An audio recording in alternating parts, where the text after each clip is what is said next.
As more accounts of civilian death and grief pour out of Israel and Gaza, it's been revealed a staffer for Environment Minister Tanya Plibersek attended a pro-Palestine rally in Sydney that descended into chaos. Plibersek says it was a huge error in judgment by the 22-year-old staffer to attend the rally, which has prompted an apology to the Jewish community from Premier Chris Minns. I'm not blaming anyone for this. I'm the Premier of New South Wales. I take full responsibility for it and will make decisions to ensure that it doesn't happen again. Minns has vowed to block any future similar protests, but activists say they're planning more demonstrations. As the conflict in Israel enters its 5th day, our man in Tel Aviv reports from a nation coming to terms with a brutal new reality.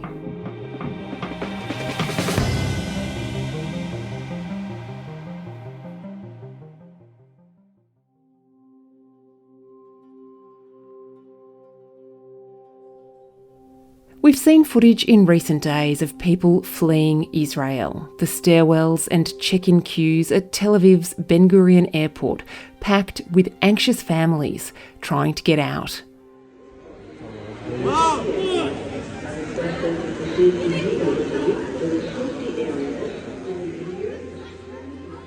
But there are thousands coming into Israel too, and among them in the past few hours was our reporter Yoni Bashan. He's a senior journalist at The Australian.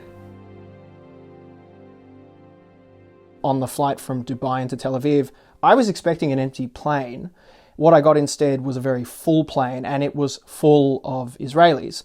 Now, normally when you travel with a plane full of Israelis, as I've done many times in my life, they're a gregarious bunch. They like to shout, and there's lots of good-natured ribbing and lots of conversation, and people will be talking over each other, and that's all to be expected, and it's all in good fun. But this was a very different atmosphere on the flight out of Dubai into Tel Aviv. Much more of a communal atmosphere, if I can put it that way. I noticed a lot of people were taking the time to get to know the people who were sitting next to them. They wanted to know their names. People wanted to know my name. They wanted to know why I was coming into Israel. Maybe they spent a bit of time sharing notes about their holidays, but they were also very eager to say that they wanted to come home, when you'd think right now, given what's happening in this particular region of the world, you wouldn't expect many people to be coming back. You'd expect them to be staying away. Who are you sitting next to? I was sitting in a row of 4 people. The woman to my right was an older woman. Immediately I sat down and she pulled out some caramelised popcorn and started eating it. She offered me the caramelised popcorn, and then when I politely declined, said, "Take as much as you want, whenever you want. You don't even need to ask." The young guy sitting next to me, he was 19 years old, a kid named Alon, who was coming back from a surfing trip in Sri Lanka. He'd planned to be there for 2 months and immediately cut that trip short when he heard about what was going on in Israel. Now, he's not able to go to the army yet. He did what some Israelis do, which is they take a bit of a gap year and they leave the country and then they come back and they join. What Yoni's talking about here is the mandatory military service that all Israelis are required to serve. Generally speaking, Jewish, Druze and Circassian men aged 18 and over are required to serve a bit over 2.5 years in the Israeli Defence Force. Jewish women are also subject to the draft, although they serve slightly shorter terms, around 2 years. And I said to him, "So if you're not in the army, why are you coming back? What are you doing?" And he said, "Well, I just want to do something." And he was telling this story to both me and the woman with the caramelised popcorn. And when she cut in and said, "Oh, couldn't you have stayed another week?" he said, "Listen, I couldn't have stayed another day." It was a very communal, civil atmosphere on the plane. I got the impression that people were caring for each other, even to the point where the woman down the end of the aisle, who I didn't speak to very much, was sharing her Sudoku puzzles with the kid sitting next to me. So a kinder atmosphere than you would expect from Israelis. The Australian government has announced it's considering its options for repatriation flights for the 10,000 Australian citizens currently stranded in Israel. Here's Defence Minister Richard Marles on 3AW Radio.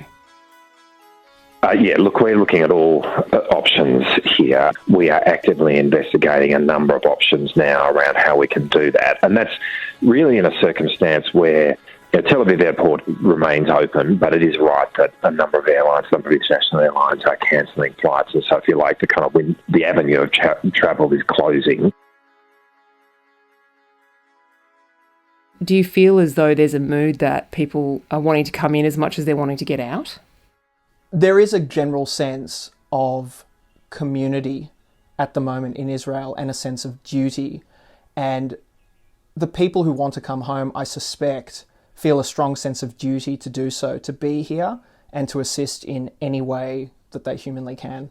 I get the strong impression that while there are care flights being arranged by a number of governments to get their people out, I get the very strong impression that there are more people who are trying to get in and who are trying to be in Israel, either to support their loved ones or to assist in any way they can. I mean, I'm hearing stories of doctors from around the world who are coming in and trying to provide any assistance they can. There's all sorts of, drives and initiatives happening in the community at the moment here. There are people who are setting up beds for people in the centre of the country, so people in the south of the country who don't feel secure can stay in them for a time.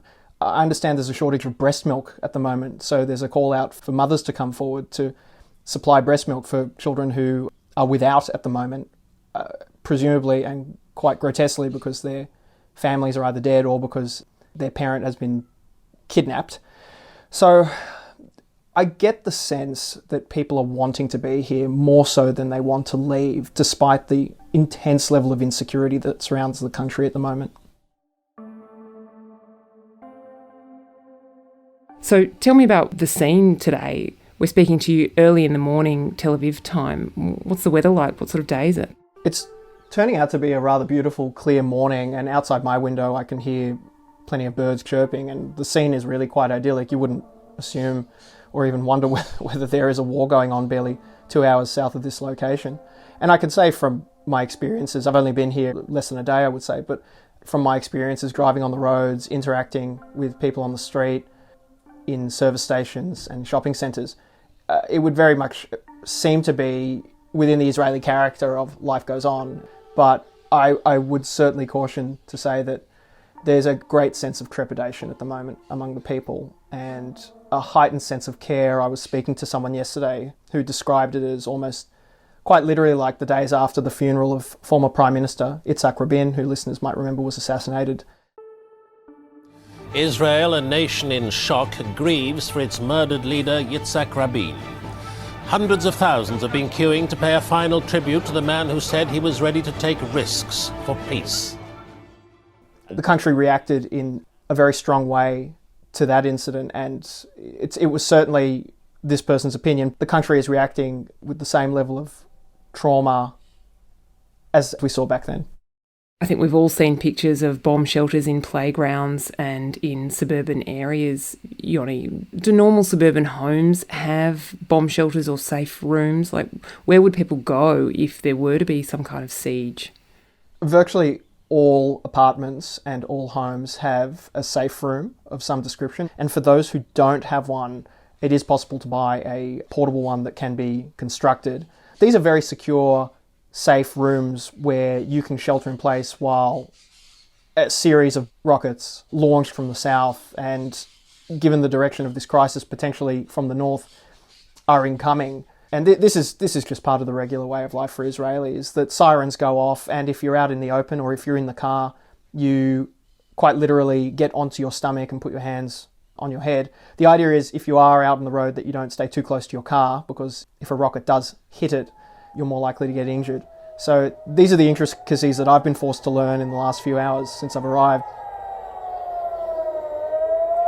These kinds of safety precautions are very familiar to Israelis. Sirens ring out constantly across Tel Aviv and in other parts of the country.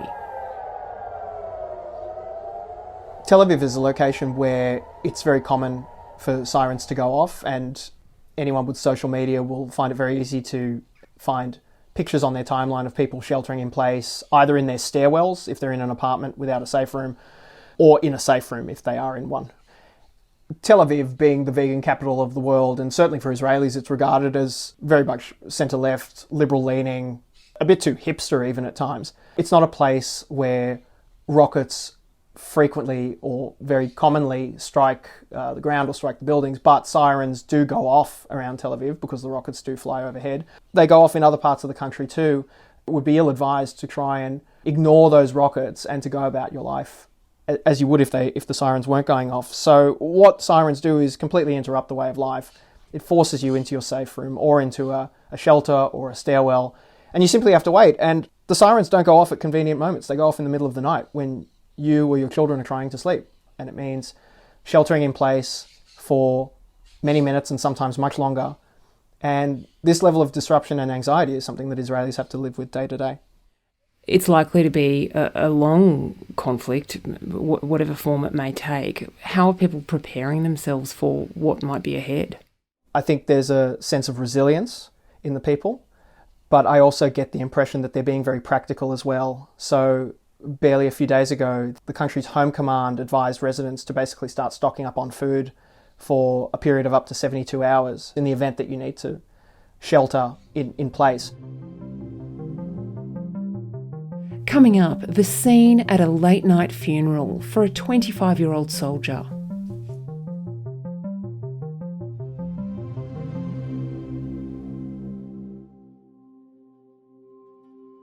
Yoni had only just dropped his bags late at night when he realised the military funerals were beginning in Tel Aviv, 4 in a row for young soldiers killed in the line of duty. The service for Captain Tal Grushka began at 10 p.m. in a military burial ground in Tel Aviv. Well, the first thing I would say is that I was a crime reporter for a number of years, and I've certainly attended many funerals, but this was my first military funeral, and it was probably the most moving funeral that I've ever been to. The funeral was for a 25-year-old young man, a captain, Tal Grushka, who was serving in the south of the country over the weekend when the terrorist attack struck. And given the timing of the attack, it's safe to assume that he was among the first soldiers and civilians to have died. My first impressions of it were there were possibly 1,000, even 2,000 people who were in attendance. There were prayers spoken. There was a procession of speakers who gave their words and their love and loss and grief for this young man. So we heard from childhood friends. We obviously heard from family members, a high school teacher, a partner, a commander. And I did note that throughout the funeral, a lot of people were trying very much to hold back the tears. But I noticed by the time the young man's mother got up and spoke with immense composure under the circumstances and spoke beautifully, there was nary a dry eye in the house, if I can put it that way.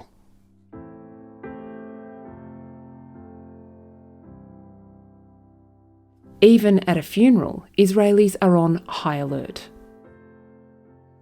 One of the most striking and jarring aspects of the funeral was that before the proceedings started, a soldier went to the microphone and advised everyone in attendance, should a siren go off, as they often do in Israel, the advice was not to leave the location, but was to simply get onto the ground and put your hands on your head and pretty much hope for the best.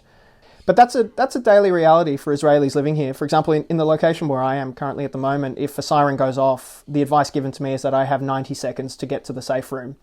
But if you live closer to the Gaza border, you might have 15 seconds. That's the difference geography can make.